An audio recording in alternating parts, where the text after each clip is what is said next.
Well,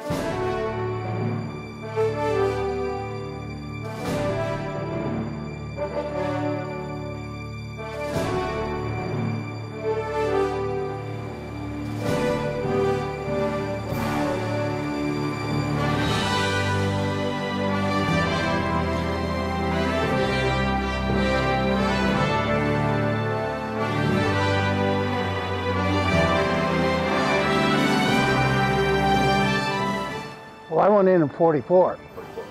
Okay, and I was 17 at the time when I enlisted in 1944, and I got called up after I turned 18, which was in late 44, and I was called up in the enlisted ranks, and I was an aircraft maintenance mechanic at that time. And then after I got released out of that, after World War II, I got commissioned.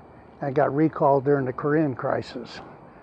So I was back in again. I went back in again in 51. This one behind me is a B model. I flew in the H models. We trained at Castle Air Force Base in the D models. And then in 1961, I went into the H models. I was in the what we call the black hole, the Navigator's hole. The pilot, co-pilot, weapons officer, and gunner were on the upper deck, and the nav and I as a radar nav was at the lower deck. It was during the Cold War. The B-52s were built primarily for a nuclear platform for delivering nuclear weapons. When the Vietnam War broke out, the older planes, the Ds and the Fs, went from nuclear deterrent to iron bombs. And they flew in Vietnam.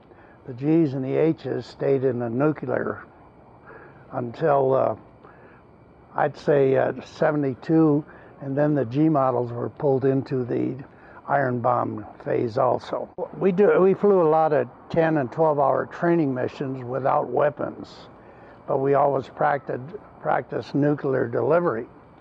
And then when we flew our 24-hour missions, or we also we flew one out of Thule on a racetrack called Hard Hat, and then Chrome Dome. We flew around Canada on that one. That was a 24-hour mission, and we were in striking conditions of our targets at all times. And our targets changed depending on where we were in our flight. So we had to program for different targets at different places.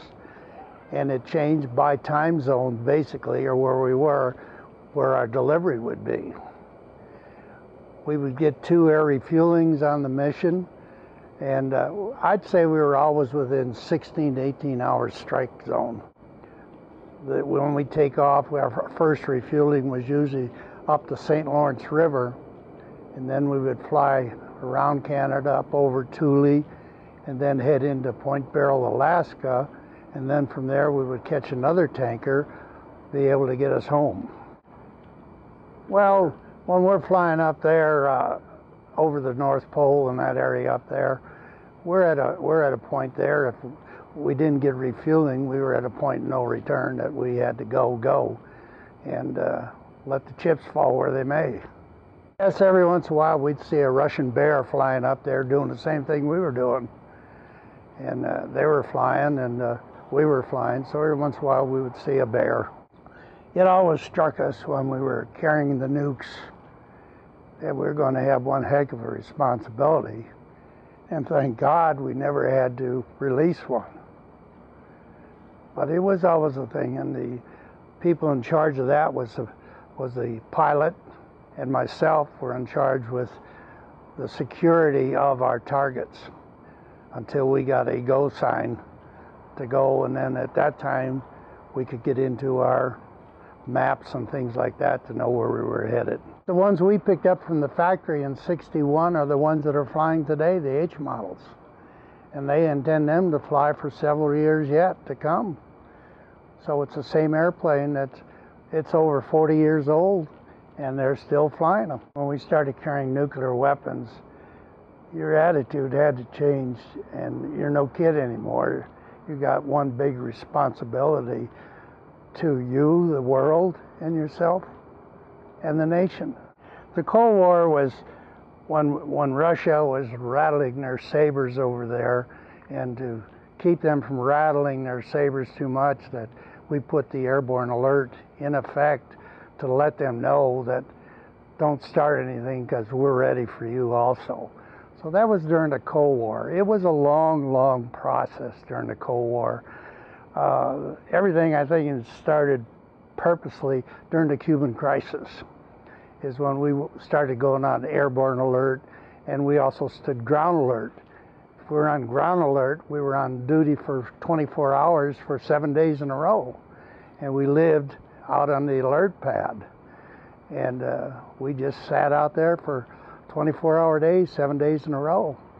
In just case anything happened, we would take off. Our takeoff schedules on that was 15-second intervals between bombers taking off. I think we halted Russia from thinking that they could come into our country and take over and bomb us. I think our deterred force up there was one of those things that, hey guys, if you come after us, we're coming right after you. So I think that was the whole thing about saving the world, is we were looking at each other and saying, don't tread on us and we won't tread on you. There's still a role for the B-52s for some time, but we're getting more to unmanned aircraft today, where we don't have to send a crew up. Somebody is flying that airplane from the ground. And so it's a different era now that we're in, and I think it's fantastic. I wish I could have been in today.